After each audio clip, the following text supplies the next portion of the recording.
I had got kicked out of my Section 8 apartment for making candy grapes. So you became the neighborhood candy lady, trapping out Section 8 housing, backing up half quarters and keys of candy grapes. I was just trying to make money for my kids, and my husband had lost his job. We made a Facebook page, having 5,000 followers in less than 50 days. I was making a lot of money that I did not turn in. Somebody is evil-eyeing this, like I could just feel it. Somebody got on my Facebook from a page that was literally just made, and the picture of it was a rat. A rat. The profile picture was Master Splinter. So last year, I had got kicked out of my Section 8 apartment for making candy grapes out of my apartment, which I didn't know was very illegal to do. Wait a minute, the tea is piping hot. Kicked out of Section 8 housing because you were selling candy grapes? I've never heard that one before. This is the new one. I was just trying to make money for my kids, and my husband had lost his job that December because we had got COVID and he was in his probationary period for his job, and he had to take off. So they fired him. Actually, they brought him back for a week, fired him a week after Christmas. So from December to April, we didn't have an income. Things were getting like really rough. So I know what I had to do. I knew I could make some really good grapes, and we made a Facebook page, and it literally blew up. I went from not even having any social media to having 5,000 followers in less than 50 days. I was working 7/12s. And I was making a lot of money that I did not turn in. She said a lot of money she wasn't turning in. Turning into who, ma'am? Are you saying you didn't tell the IR or the S, aka the mob? No. So you became the neighborhood candy lady, trapping out Section 8 housing, backing up half quarters and keys of candy grapes. I was making a lot of money that I did not turn in. So the manager of my apartments had found out because we went on a beach vacation. I was actually able to pay for within like 3 weeks of beach vacation for my family. And we had posted a picture of it on our business page because we were just happy and we were having a great time. And my kids, we don't get to do that stuff kind of often. So we were having a lot of fun. And I knew immediately after I posted that, I had a bad feeling. I was like, somebody is evil-eyeing this. Like I could just feel it. She didn't say the personal page, y'all. She said she posted this on her business page. You mean the page where you wasn't really supposed to be selling these candy grapes? You're living in Section 8 housing and you didn't report any of this income. So this is essentially something you should have kept on the hush because you were making money and not reporting it. And you got on the business page of all places, showing that you went on vacation with the money that you used and obtained illegally because you was trapping grapes out your house to go on vacation with your kids. Why didn't you put it on the personal page? Like, come on now, y'all. Like, if you go do, you know what? I'm going to take that back. I don't condone anybody doing illegal activity. If I was one to engage in activities of the illegal, I wouldn't post it on my business page. You see what I'm saying? That doesn't make sense. And then she said they was going to get the evil eye. Like, girl, you're doing illegal activity. You better be hoping the feds ain't watching. The person I'd really be scared of is the IRS. And I also knew in my heart when I got home that I was coming home to something in my door. And I did. While I was on vacation, somebody, which I believe was the manager of the apartments, had got on my Facebook from a page that was literally just made. And the picture of it was a rat. A rat. Oh, the irony.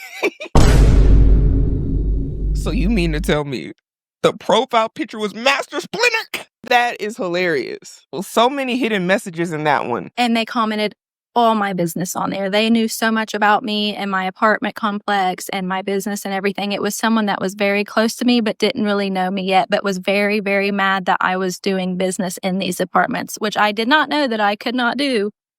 You know. And this is why you can't tell everybody everything. You got to keep some stuff on the shh. You got to keep it on the shh. Because, and I'm not just talking about if you're doing illegal stuff, like, shouldn't be doing illegal stuff. Don't advocate for that. But just life in general. You can't tell everybody exactly what you're doing because some people are not going to be happy to see you happy in life, you going on vacation. They don't want to see that. And if they can ruin it, if given the opportunity, they absolutely will. But what's getting me is how she didn't know that she's supposed to tell the IRS about this income that she has while she's living on Section 8. Like everybody on Section 8 knows that that's kind of based off of your income and a lot of other criteria. So I'm just like, how didn't you know that? I guess we just gonna have to take her word for it. But I literally just started making candy grapes for just some extra money, just try to get through, and it blew up.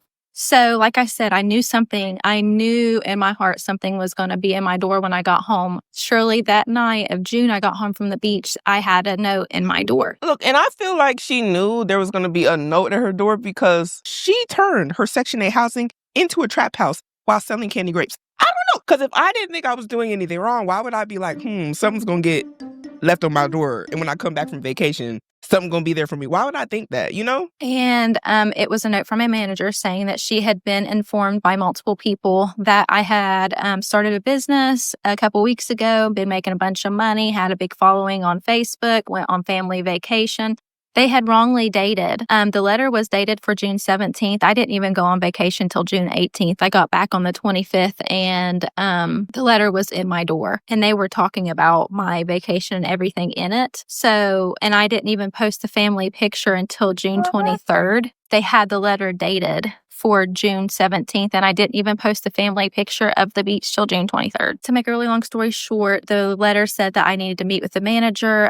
She had went back on all of my posts and calculated that I had made over $10,000 in a 7-week period. Girl, so business was booming, which I'm glad, like, true entrepreneur stuff I see here. You're a natural. Like, I'm not mad at this. And the reason is because though she may have had some issues with Section 8 housing, we can see she got something in her to where she can make money for her and her family. Like, I like that. I'm just like, turn lemons to lemonade because, girl, you got something good here. It might be time to open up shop. Because honestly, she would get more from selling them candy grapes than she ever would on Section 8 housing. So why limit your potential? See, this is what I'm talking about. But you can't have it both ways. You can't get government assistance, be on Section 8 housing, and using the money that they give you in order to make more money and then not report any of that money. Like, it don't work like that. You got to pick and choose. You either want to be a boss babe or entrepreneur, or you want daddy government to take care of you. But you can't have it both ways. And I understand that she was going through something when her husband got fired from his job and the you-know-what affecting them and all of that. You know, they probably just fell on hard times. But the positive side of this is she's able to bounce back. And that I didn't turn in any of my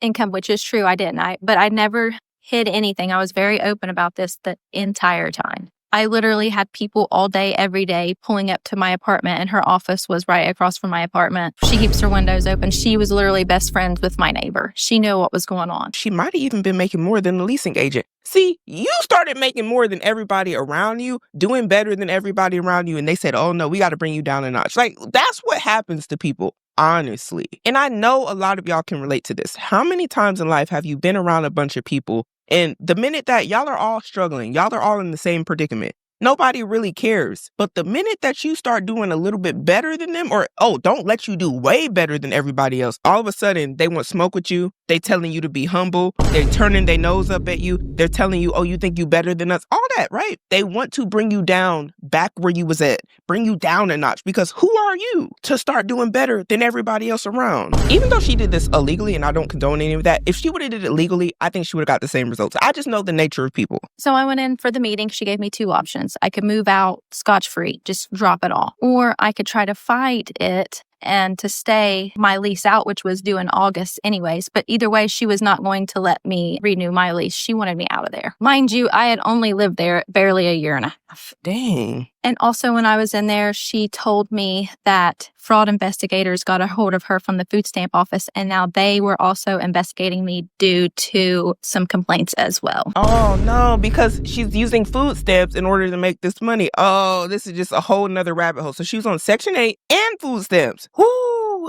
And you know what's also shocking? That she didn't get another chance by the leasing agent. I was expecting her to be like, hey, you got to report your income, or whatever the case may be, and then maybe you can lease. But she was like, no, you're done. Okay, so this is part 2 of why I got kicked out of my low-income apartment for selling candied grapes. Y'all, this is one of the craziest stories I ever heard. But I'm invested. The manager from the apartments had got a hold of me when we were in our meeting and told me that she was also contacted by some fraud investigators from the food stamp office, and they had opened an investigation on me because they had complaints. So during the meeting with the manager, I had just decided to just give up the apartment. I wasn't going to try to fight for 2 months because she already had made up her mind that she wasn't going to renew my lease anyways. So I just took my loss and moved out. Now I look back and I kind of wish I would have fought it, just because like I'm living with my mother-in-law and that's always hard right now, and I miss my apartment, but everything happens for a reason. So the next day I immediately called the food stamp office and tried to get a hold of whatever investigators were over my case. And I got a hold of them, and they were expecting my call, and they knew who I was, and they told me that I could be facing prison time. They told me what I'd done was very serious, and they did actually have have some evidence that I was, in fact, swiping my food card a few times for, I had to start my business to take the pictures. I had bought the supplies with my food card, and they had evidence of that. Whoa. I was expecting her to say, oh, they're going to tell me to pay it back. Prison time for food stamp fraud? Oh, nah, they ain't nothing to play with. But come to find out, whenever the investigators came over to the house and talked to me, they were amazing, and they worked with me so much and were so helpful. And since I had never been in trouble and it was my first offense with anything, so I ended up just having to sign an IPV, which is just saying that I had violated the food stamp program and that I was no longer allowed to ever be on food stamps. Oh my gosh. To a lot of people, that might not sound like a big deal, but a lot of people who are on government assistance, food stamps, that sort of thing, being put off of food stamps when you might actually need it, because it sounded like she did at first, but then business was booming. But she might need it now because look at her. She's living in her mother-in-law's house with her children, but she can't get any more food stamps because she violated the terms and conditions. Like, this is a bad situation to be in, because I think of it like, what if you actually do need the services in the future? Now that you done messed it up, it's too late. You can't get back on it. Which I was completely fine with that, as a matter of fact, like very happy with, because I thought I could have been going to prison, and I have 6 babies. 6 children?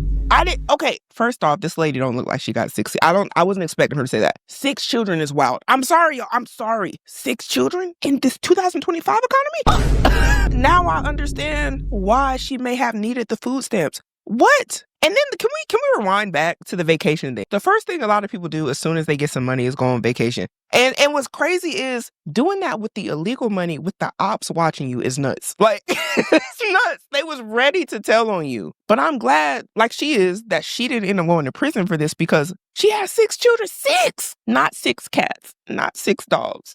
6 kids. Oh, no. I actually just have a lot of empathy for y'all. And I'm just like, I don't know how y'all are doing it unless you have a lot of money. But she didn't have a lot of money. So fast forward almost a year later, I'm living with my mother-in-law. Thankfully, she has a way big enough house to fit me and my kids in it right now. She got enough house to fit 6 kids? Like, that's interesting. Because where she got enough room for 6 kids and you and her? Wow. I am on maternity leave because during it all, I get pregnant. During what all? You got...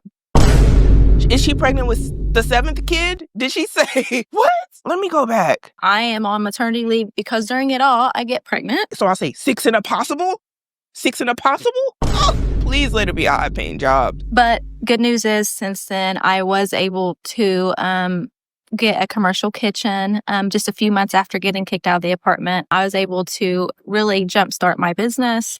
I now have a full business making my candy grapes called 740 Eats, and I branched out into selling other foods. I'm not mad. Look, I'm not mad at this. I know a lot of y'all are going to be like, Simone, she was trapping out the house. Yeah, but now my girl's legit. She's legit. I have nothing against a good hustler when they doing it legit and they're doing it legally and they're not hurting anybody and they're reporting their income to the federal government and to the IRS so you don't get caught up, because we all know Uncle Sam don't play about their money. Do y'all know what they did to Al Capone? Look it up. Because I ain't got time to educate right now. I got to get back to the reaction. And I'm just on maternity leave, and I am looking at a new deal to open a full restaurant next year. We are just waiting on a few things. Like I got a text this morning. We're waiting on a vent hood and the sink and the prep room and everything. But other than that, everything happens for a reason. I don't think that we were meant to stay on food stamps. I don't think we were meant to be on HUD. I don't think we were meant to just stay in that stagnant situation. I think that we were comfortable in, and that we probably would have stayed in if it wasn't for this push of us to get out of. Oh my gosh, I love this. And here's why. I was talking about this in another video with the lady that was on Section 8 and she was on government assistance. She was like, oh, I just should stay on it, blah, blah. And I was saying, I feel that a lot of people on that are limiting themselves from their full potential. They are talented. They have great gifts. Like, girl was trapping out Section 8 housing candy grapes. I ain't never heard of nothing like this. The creativity. And there is a market for people like this. But if you're on Section 8 and you're just sitting at the house and you're just waiting on the food stamps, you're waiting on the government assistance, you're not thinking about how you can make money. Not only that, you could probably make way more than what the government is giving you. But they get so comfortable and they're like, oh, well, I'm just going to wait for my check. My check going to come. So they don't even try. Because why would a lot of people try if you know you have a check coming? But what y'all are seeing here is when your back is against the wall, you start doing things to actually better yourself and your family. Now, I'm not saying she wasn't going to do that anyway, because obviously Miss Ma'am here is a certified entrepreneur. And again, don't condone how she did it the first time, but she already had it in her. And a lot of people on Section 8 and government assistance have it in them. They just haven't tried. And because you haven't tried, you stay right where you are. You stay right on Section 8, government assistance, and you're comfortable, and therefore all of your kids are comfortable. And that's just the lifestyle. And say what you want about the lady, but a lot of people on Section 8 feel like they can't get out. They feel like they're stuck there forever. But she is walking living proof that you can do it. I just take a little bit of creativity, some want, some ambition, some drive to do better or to try. I love this so far. We all done did some stuff that we might not be proud of. My girl's legit now. So now our goals are to just continue saving our money. My husband works full time, actually works 2 jobs right now to make up for my income since I'm on maternity leave. And we're just saving and hopefully getting our credit repaired and getting all of our ducks in a row to buy a home. All right, y'all. I just got to look at some of these comments. I'm looking off on the side like, y'all said what? So you started a little business for extra money and the government kicked you out.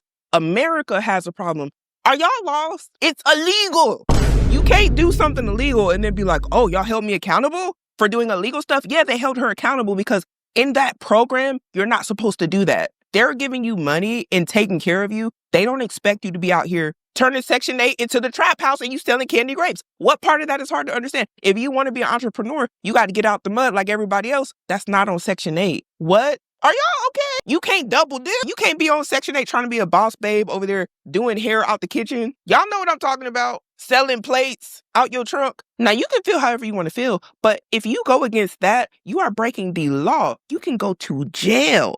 What are y'all advocating for crime? Because I'm trying to understand. A lot of y'all be saying stuff like that, like y'all are okay with going to jail. I need to keep looking because that right there, you did not report the extra income selling grapes. She said correct. She did the welfare fraud. She admitted it. She's kicked off. But what's getting me right here is there's a comment here that says, this is what they mean when they say the government wants to keep you down. How is the government keeping her down when she was using the government in order to make the money because she wouldn't have the money unless she used the food stamps that the government gave her in order to commit the fraud because she didn't have no money to buy the grapes?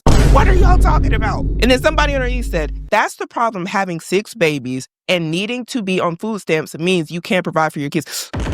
Ooh, okay, wait a minute. I didn't say it. They did. I don't want no smoke. But then she says, I had five while on assistance. I got pregnant with my 6th a few months after it was all over. Wait, so she got 6 kids, not 6 and impossible. She's not pregnant again. She's on maternity leave. Okay, got you. Because I was about to say, but 6 is still a lot. We're not just going to glisten past that. So you mean to tell me, while all this is going on, she was trapping out the bando with 5 kids and 1 on the way. Oh, and then they said, because where are the men? Hold up. Y'all do understand that having 5 to 6 kids could be a big reason why you might not be able to afford your lifestyle, why you may be struggling to survive. Are we just acting like kids are free? What is up with this comment section is letting me down? I'm looking for the common sense, because where is it at? The woman said she's married. She has a mother-in-law. And they in the comments talking about, where are the men? The men are at work. And the wife is trapping out the bando. Ooh, these comments getting to me. And then somebody else here says, my family didn't understand why I wouldn't apply for another income base. They keep you poor and punish you for doing anything for yourselves and your children. Because the way I see it is like, that was help. Is it punishment because you wanted to go out and make more money and not tell them you made more money? You can't even do that when you work a regular job. If the IRS find out that you're doing that, you in for a treat. They coming for your tail. Because again, you may not meet the requirements if you're making additional monies. You might now be exceeding the amount that would qualify you for the food stamps if you're out here doing extra things.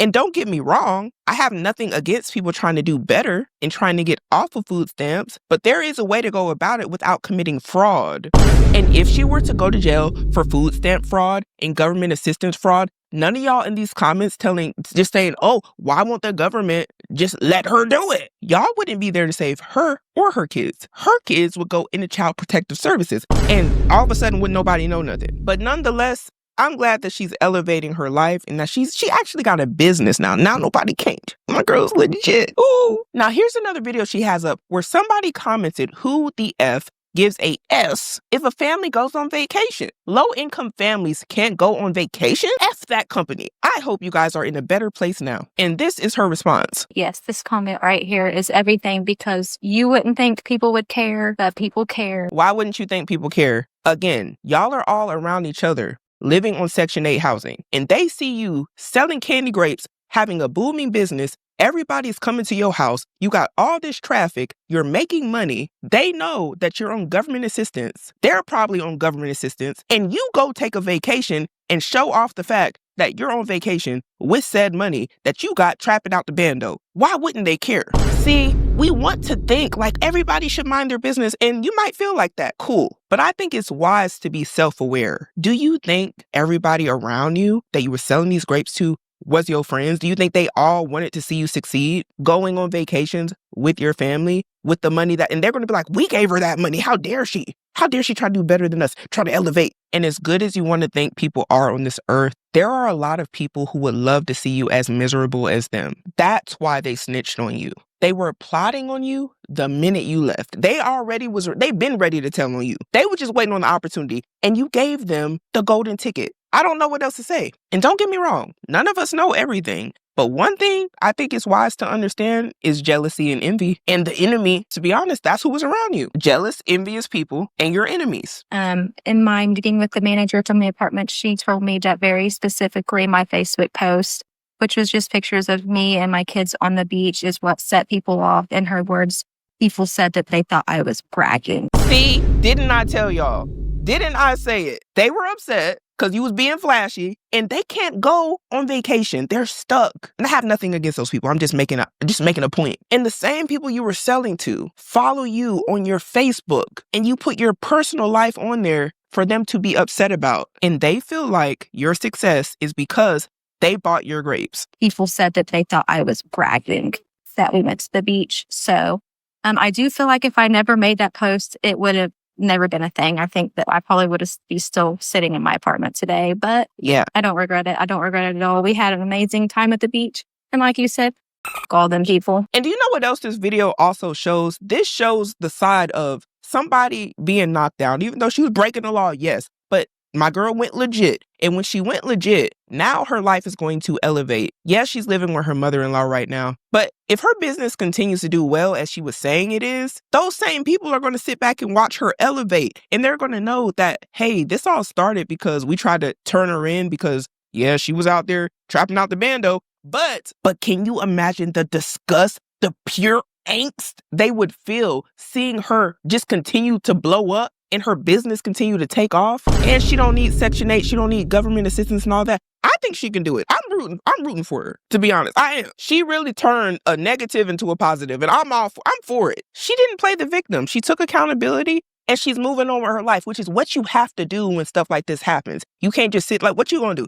Somebody push you, what, you just gonna sit on the ground? You gonna be like, oh, they kicked me. You just gonna lay there? She said, no, I'm starting a business on y'all. F y'all. Like, there is a big difference between, they got me, y'all, they got me. And I'm going legit. Big bait, take little bait. Do y'all see the difference? Okay, so somebody said, forget these negative commenters. People hate to see a poor person come up. They just want to keep you down so they can keep pretending they're above it all. Oh, that's an interesting comment. The negative comments really don't bother me. I was pretty prepared for that when I made this video. I knew it was going to make a lot of people mad. And I understand almost every negative comment that I get on here because, you know, now I can't go on vacation right now. And yes, I shouldn't have used the money to just go straight on vacation. That was completely irresponsible. Especially when I did have, government assistance. Now, she was playing dumb. It'd be another story like, oh, well, I don't see why I can't commit fraud and peace. I mean, accountability. She didn't do that. And I see nothing wrong with going on vacation, by the way. If you can't afford the vacation, being that she was making 10 bands, she probably could afford it at the time. But not only that, priorities, y'all. And I mean this in general, priorities come before your vacation every time. I totally understand why people are mad. It's hard out here. Like I'm not any assistance now. I couldn't go on vacation this year. And matter of fact, it's mine and my husband's pack that We won't go on vacation until we can at least afford to pay for it 5 times or more. Oh. And everyone's saying, oh, you knew. Yes, I knew that I was not reporting my income like I was supposed to. I did not know that I couldn't conduct any business legally in those apartments. I really did not know that. It was in my lease. I was shown that in the meeting with my manager. It was in the lease that I signed. I did not read it. But I'm gonna be for real. How many people really read the lease? Y'all don't be reading nothing. Soon as they say you can move in 2 days, y'all ain't hear nothing else. Y'all just be like, where do I sign? At the end of the day, you not reading doesn't mean it wasn't there and you won't be held accountable for what you didn't read. And she knows that. That's why she's just like, okay, it was in there. I just didn't read it. I did not read it. I was very irresponsible. But I totally understand why people are upset. I knew this was going to get backlash. It was just nothing anyone says could hurt me. It's not going to change anything. I'm literally just sharing my story. I wish her nothing but the best. I really do. I hope her business takes off. I'm going to have to keep my eye on this one. This is interesting. She might end up in Forbes for all we know. The only thing that's getting on my nerves really about this whole situation is people dogging my husband. No, that's where I draw the line, and that's the comments that I will delete very quick. I didn't marry him for his money. I've been married to money before. I've had the nice cars and nice homes. That didn't get me anywhere, but cheated on. Oh, wait a minute. It got a little deep. I married my husband because he gives me loyalty and comfort and security, and that I'm his wife. I married him, death do us part, not rich or poor. He was going through a hard time. It was my job, and I knew I could do it. I knew that when I dropped that business, it was going to blow up. I knew I had the potential to help us out. So I stepped up and took care of things like I should have. I'm not mad at this one bit. Y'all say what y'all want. When it comes to me and mine, I'm going to do what I need to do. I ain't got nothing but respect for it. I don't condone illegal activity, though. But I understand the feeling of, hey, you're not finna just struggle and me just sitting here and watch. I'm going to figure something out. Because what we got to remember is when we are talking about marriage, y'all, we are talking about a team effort. Now, y'all can say what y'all want. It ain't no I in team. And do you think that he had fun watching those kids 7 days a week? No, honey, my man is a manly man. He doesn't, want to be a Susie homemaker. He enjoys providing for the family, but he knew that my business was going somewhere. So he sat with the kids all day, every freaking day. And I watched it take a toll on his mentality. I did. And you know what? But we knew that that's what we needed to do because it was working for us. And he had been providing for us. I don't know if you really watched the video, but I had only lived in the Section 8. We had never, ever been on Section 8 or ever had help with our rent prior. And we won't ever have it again. He was providing for us. He was paying the rent. I was able to be a stay-at-home mom for most of the time until I had to, he lost his job. I mean, food stamps and HUD doesn't pay for diapers. It doesn't pay for clothes. It doesn't pay for presents. It doesn't pay for birthdays. He was doing that for us. But I'm here to elevate him. I'm not here to tear him down. I'm not here to leave him when he's struggling. Men struggle too. And she's not wrong. Exactly. I could never be part of the he, woman, man hater club because I'm married to one. That wouldn't even make sense. Even if I wasn't, I just couldn't carry hate in my heart for men. Period. I don't quite understand it. And I don't carry hate in my heart for women either. I just feel like, why are we walking around the world hating people because they're a man or I don't get it. And I ain't mad at this. Stand up for your man. Yes. Okay. Men struggle too. And if they are worth it, you help them and you love them through it. If they are good to you and they deserve it. And I'm going to lift him up to his full potential. And I will, and he's already doing it. He started a lawn company this summer, and it's really flourishing. He's already got a couple different really good opportunities. So I'm a strong advocate for do what works best for your household. If that's whatever they got going on is working for them, if he had to step up a little bit because she was running a business that was booming and bunking, then that's what it had to be at the time. But I think that sometimes people have this idea in marriage that everything is always smooth sailing, and sometimes somebody gonna have to pick up the slack and do something that they weren't used to doing before because it helps the household. And I think a lot of people just couldn't understand that. Or if they had to do that, they'd be like, oh no, I gotta leave. And different strokes for different folks. Now, this is the video I wasn't expecting to see a comment on her reacting to. It says, exactly, I'm not caring for the white woman tears. And I'm getting a ton of comments like this. Why? I do not want sympathy. I don't even have sympathy for myself. I did the crime. I done what I done. I'm paying the time currently. I am on here to market. If you haven't figured anything out, I'm pretty good at marketing, and I'm currently marketing my business even with this comment. So I'm here to market. I'm here to promote my business, to promote myself. And if I can have another form of income, I'm going to do what I can because I really have nothing to gain or nothing to lose from this. So I do not want sympathy. And I hope your business flourish. I don't know you from Adam and Eve, but I really do. I didn't see no tears. And why does it always have to be like comments like this? She didn't cry about it. She was very open. Let me just go over here and show y'all what I mean. Someone here says, you didn't commit a crime. You stepped up when your family was in a rough patch. And exactly. She stepped up. She didn't just sit there and be like, oh no, I'm a princess. I shouldn't have to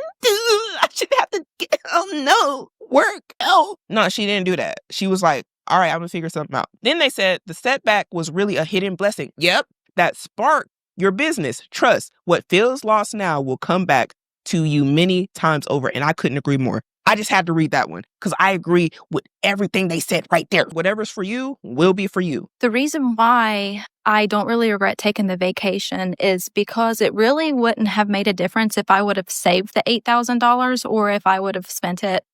Because I don't know if you guys are familiar with how self-employment works, but it's not easy to get approved for anything. I have been trying since then to get approved for an apartment. Nobody takes you seriously, even though all of my income is now reported. It's on my Square app and it gets transferred to my taxes. It's all on paper. And I'm not sure, but I think the reason they may not be taking it serious is because it's kind of still new. And if she did file her taxes and stuff like that, I don't really see it as a problem in that case. But you see that happen a lot with people who do stuff like DoorDash, or I've seen people that have a cleaning business or something like that. And the real issue is being able to show that you can generate that over and over and over consistently. And if you can show a pattern or show, hey, actually every year I get better or every month it's getting better or whatever the case may be, they tend to take that a little bit more serious. And I say that as somebody who has dibbled and dabbled in this sort of thing for years. But if you're just starting out like that first year, like they're like, oh, we don't know if this is consistent yet, you know? I can't even get approved for a nicer SUV here at a car lot because nobody takes me seriously. I can't even get a text back once they find out that I'm self-employed. I don't know why that would matter because as long as you got good credit, I don't know why. Hey. So whether I'd spent that $8,000 on anything or if I would have went and saved it for a home, then I wasn't really going to get a home anyways because my credit wasn't where it needed to be to just flat out purchase one. And that's what I was saying. So if your credit's not good for a home, it's probably not good for a car, and they wouldn't really call you back for either one. You see what I'm saying? Because your credit affects how quick you'll be able to get both of those. But I will say we aren't looking to rent anymore. We're just going to stay with my mother-in-law because why not? We just pay utilities here. We're comfortable. We all have our own rooms. We're just going to stay here until we can buy our own house because we're not going to fool with renting anymore. And that's the best thing. And I already know y'all finna come to me, Simone, she's a grown woman. She should be able to. And yes, I know she's a married woman. She has a husband. But wouldn't it make more sense to stay in a place where you are welcome to stay and you are able to stack thousands of dollars every month, especially being that she has 6 kids? 6 kids? Her staying with her mother-in-law, even for a year's time, would put her way above a lot of people in this current society because a lot of people can't stack. They don't have an emergency fund. They aren't able to even have any down payment money. If her business ends up taking off and she is only paying utilities at her mother-in-law's house and her husband is actively working, guess what they're doing? Stacking and getting prepared for the future. And then they can really make some stuff happen. Because again, this just goes with the basic principles of what I keep saying on this channel. You have to live below your means. But you know what she and her husband are going to be doing? Living way below their means. Because with 6 kids, wherever they were trying to rent, if they don't have to worry about that and they can just tuck that money away every month, you now have buying power for a host of things. For a home, an emergency fund. She could probably even pay a car off cash if she stays long enough. These are the type of things I'm talking about because we don't know how this business is going to blow up. And even if it doesn't go as well as she's hoping, there is a little bit more risk you can take living with somebody, knowing that you're only paying utilities, to really go all in on your business when you know all you got to do is pay utilities. Do you know how many people wish that they could go all in on something and just pay utilities and be afforded the opportunity to be able to try and fail, knowing that they still have somewhere to lay their head and their family has a place to lay their head? She's in the perfect situation. I think a lot more people should move back home if they can, because you out here in the real world trying to make it and it ain't working. And the only thing that's stopping you from getting to some real money and some real savings and getting to your real goals is you putting your head down and not clashing with your mom and dad. And that's for the people that have parents or have somebody or support system that is willing to take them in. I'm just saying. And back to I probably couldn't get a home anyways because that money wasn't consistent. I have overhead now and I don't make the big booming money. I probably would have spent money. If I would have spent the $8,000 on an apartment, I would have had to move out. And that's exactly what I was saying, y'all. She has overhead and she got the cushion. She is in a perfect position. It's almost like they be reading my mind. And y'all, I just need to see. She's showing here. This is the candied fruit tutorial and advice how she got her brand to have 5K followers in less than 45 days and generate more than 8K in less than 7 weeks. So is these the Oh, that kind of look good. Look, I'm not supposed to be eating sugar, but that looks real good. She posted this just 8 hours ago. I don't know how I ended up here, but girl, I see why her business was doing what it was doing. Because y'all, it says here, when you sacrifice nearly everything to make your own business work and you finally got the key to your first restaurant. This is her, y'all. This is her and her restaurant. This is such an interesting story. She said, pound chef, pound business owner, pound, I did it. And yes, I said pound because I was born in the 90s. What you thought? Do y'all think that she should have been put under the jail for trapping candy grapes out the bando? Or do y'all think that the government was tripping for even investigating her? Do you think that the people who reported her were wrong for snitching? Comment anything you thought about this video. There was a lot to comment about, but I wish her well. But we got to start making better decisions today in order to have a better future.